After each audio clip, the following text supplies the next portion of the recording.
CC ক্যামেরার record অনুযায়ী রাত ৩:১২ দেখা যাচ্ছে এক ব্যক্তি রাস্তা দিয়ে হেঁটে আসছেন, তার হাতে কিছু একটা আছে, তার গতিবিধি সন্দেহজনক। বিদেশে থাকাকালীন মেয়েটি তাকে বারবার বলতো, বাবা তুমি আসো। বাবা প্রশ্ন করতেন, তোমার কিছু লাগবে মা? ময়না বলতো, না না আমার কিচ্ছু লাগবে না, তুমি আসো। আজ সেই বাবা দেশে ফিরছেন, কিন্তু ময়নাকে তিনি ফিরে পাননি। এই ভাইরাল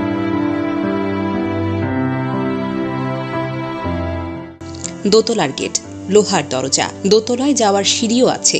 সাধারণত বন্ধ থাকে, তবে মক্তবের সময় সকাল 7:30 থেকে 8টা বা জুমার নামাজে খোলা হয়।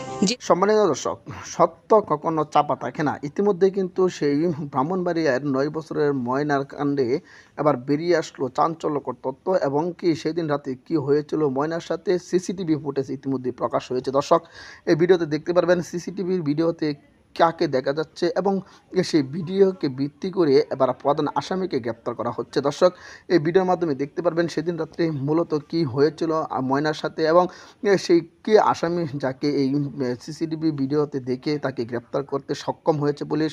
দর্শক, চলুন এই ভিডিওতে আমরা বিস্তারিত দেখে আসি।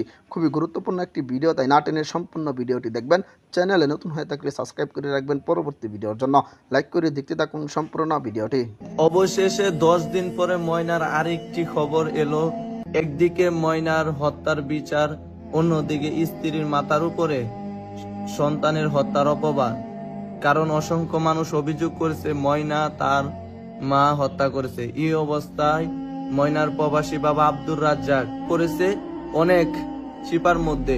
এই পরিস্থিতিকে মিডিয়ার সামনে আনছে না তার স্ত্রী নিপা বেগমকে, নিজেও মিডিয়ার সামনে কথা বলা কমিয়ে দিয়েছেন। স্ত্রীকে মিডিয়া থেকে আড়াল রাখতে স্বামী আব্দুর রাজ্জাক একটি কৌশল বেছে নেয়, মানে ময়নার বাবা একটি কৌশল বেছে নেয়। তিনি একটি প্রাইভেট গাড়ি ভাড়া করে 2 দিন ধরে সকালে স্ত্রীকে নিয়ে বাড়ি থেকে বের হয়ে যান, চলে যায় একটা হসপিটালের মধ্যে। মানে কাহিনীটা হয়েছে, তারা 2 দিন ধরে তারা সকালে ঘর থেকে বের হয়ে যায়, তারা হসপিটালের উদ্দেশ্যে যে তার স্ত্রীকে ডাক্তার দেখানোর জন্য, এই কথা বলে এলাকা থেকে বের হয়ে যায়। কিন্তু এলাকার মানুষ কেউ কেউ বলেছেন ভিন্ন কথা।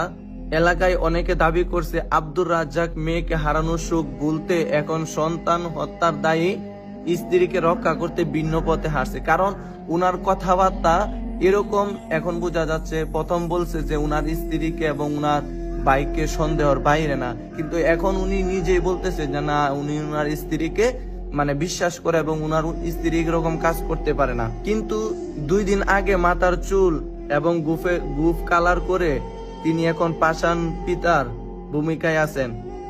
তিনি এখন নিজের স্ত্রীর পক্ষ নিয়ে বলছেন, আমার স্ত্রীর প্রতি আমার বিশ্বাস আছে, আমার স্ত্রী ময়নাকে হত্যা করতে পারে না। এই অবস্থায় ময়নার মা এবং বাবা ভূমিকা রহস্যজনক। ময়নার মাকে মিডিয়া থেকে হারার লাগতে স্বামী আব্দুর রাজ্জাক ভিন্ন কৌশল বেছে নিয়েছেন, এমনটাই দাবি করেছেন এলাকার অসংখ্য মানুষ। আসলে এখানে অনেক কিছু রহস্য আছে।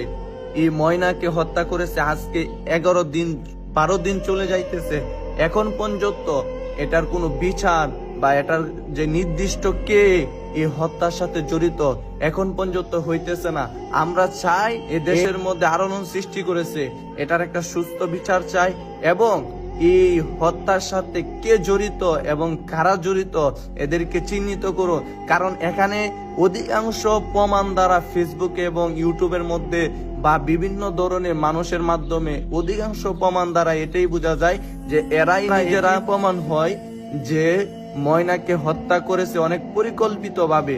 এই ময়নাকে হত্যা করে এখন এই জিনিসটাকে নাটকীয় আকারে সাজিয়ে যারা এই সমাজটাকে বিভ্রান্তি করতেছে তাদেরকে আগে ময়নার হত্যার বিচার তো হবে, এবং যারা বিভ্রান্তি করতেছে তাদের বিচারও সমাজে এই দেশের মধ্যেই হবে ইনশাআল্লাহ। আমার বোন কেন কবরে, খুনি কেন এখনো বাহিরে, জবাব চাই প্রশাসনের কাছে। এখানে যে ইমাম সাহেব যিনি আছেন ওনার নাম কি? ওনার নাম মাওলানা হাফেজ হামিদুর রহমান। উনি ওনার বাড়িও এই হবিগঞ্জ। এই মসজিদে কত বছর? উনি প্রায় 4 বছর যাবত আছে। 4 বছর। উনি আসলে উনি একদম নরম মানুষ, একদম নরম মনের মানুষ, এবং বহুত বড় আলেম বলতে সে আবার 2টা মহিলা মাদ্রাসার মধ্যে পড়ায়ও। আমাদের পাশে একটা এই মহিলা মাদ্রাসার দাওরা হাদিস, ওইখানেও ক্লাস করে। আবার ওই পাশের ইউনিয়ন বসিওরা মহিলা মাদ্রাসা আছে, ওইখানে উনি ক্লাস করে। আমরা তো এই নিচে মসজিদের নিচে অনেকের সাথে কথা বললাম, সবাই ইমাম সাহেবের প্রশংসা করলো। জি জি, না উনি একদম নরম, এবং মনে করেন অন্যদিকে কার কোনো মহিলার সাথে যে কথা বলছে কিনা এরকমও পাইবেন না। খুব নরম মনে হয় নিচের দিকে, তার চাল চলন মানে কথাবার্তা একদম নরম মেজাজে। মানুষ হিসেবে ভালো। আমার নাম সাব্বির মিয়া। আপনার বাড়িতে সাবাসপুরে। সাবাসপুর। এই মসজিদে যে ইমাম সাহেব, ওনার নাম কি? নাম আমি তো সঠিক জানি না এমন জানি। এই মসজিদে যিনি ইমাম, উনি কত বছর যাবত আছে? এও 4 বছর যাবত। ইমাম সাহেব মানুষ হিসেবে কেমন? মানুষ হিসেবে ভালো, একদম ভালো মানুষ। কেমন ভালো? আর আমি আমরা মন থেকে কইতে পারবো একদম ভালো মানুষ, নরম। 5 ওয়াক্ত কোরআন শরীফ পড়ে, ডেইলি 5 ওয়াক্ত কোরআন শরীফ পড়তেছে। ভালো মানুষ। যে মুয়াজ্জিন যে বয়স কম হইলো, এই ছেলেটা কেমন? ছেলেটা ভালো আছে। ছেলেটা ভালো আসছে, 10-15 দিন এসছে। আসেন জমাদার ভাড়া এখান থেকে ওই এইলো মুক্ত পড়া। আচ্ছা হ্যাঁ আচ্ছা, এখানে যে আপনাদের এলাকার একটা মেয়ের যে লাশ পাওয়া গেছে, ঘটনা যেই গোটা পুলিশ তদন্ত করতেছে, আপনারা এটা বিচার চান কিনা? হ্যাঁ, আমরা বিচার চাই। একদম আমরা মসজিদ কলঙ্ক করছে, এবং আমরা বিচার, এটা অবশ্যই আমরা চাই, বিচার হোক। মোহাম্মদ শাহিন মিয়া। এই মসজিদে যে ইমাম সাহেব, উনি মানুষ হিসেবে কেমন? আলহামদুলিল্লাহ খুব ভালো, উনির চরিত্র খুব ভালো। উনি এখানে কত বছর যাবত ইমামতি করে? 4-5 বছর। 4-5 বছরের মধ্যে উনার যে আচার আচরণ বা এই যে চলাফেরা, এটা কি বুঝতেছেন আপনার? খুব ভালো, উনি খুব হাফেজ মানুষ, ওনার চরিত্র খুবই ভালো, নরম দিলের মানুষ উনি। আপনারা কি মনে করেন ইমাম সাহেবের দ্বারা কোনো অন্যায় হইতে পারে? না না, এগুলো আমাদের মনের মধ্যে আসতে পারে না। উনি খুব আচ্ছা, এখানে যে আপনাদের এলাকার যে শিশু মেয়েটা লাশ পাওয়া গেছে, যেই ঘটনা ঘটা, পুলিশ তো তদন্ত করতেছে, আপনারা এটা বিচার চান কিনা? হ্যাঁ, বিচার চাই, খুব বিচার চাই আমরা। মসজিদে তো কলঙ্ক করছে। মসজিদে কলঙ্ক করছে, তো আমরা বিচার চাই। মুস্তাকিম, মোহাম্মদ মুস্তাকিম বিল্লাহ।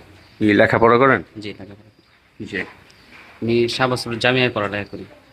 আমরা যে মসজিদের দাঁড়ায় আছি, মসজিদে যে ইমাম সাহেব, উনি মানুষ হিসেবে কেমন?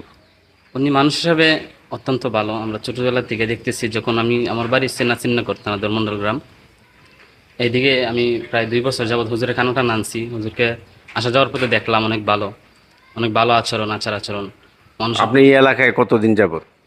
আমি প্রায় 3 বছর যাবৎ। 3 বছর। এই 3 বছর যাবত কি হুজুরকে দেখতেছেন? জি, প্রায় দেখা হচ্ছে, যখনই আসি দিকে তো দেখা হয়। আপনার কি মনে হয় যে এই ইমাম সাহেবের দ্বারা কোনো অন্যায় হইতে পারে?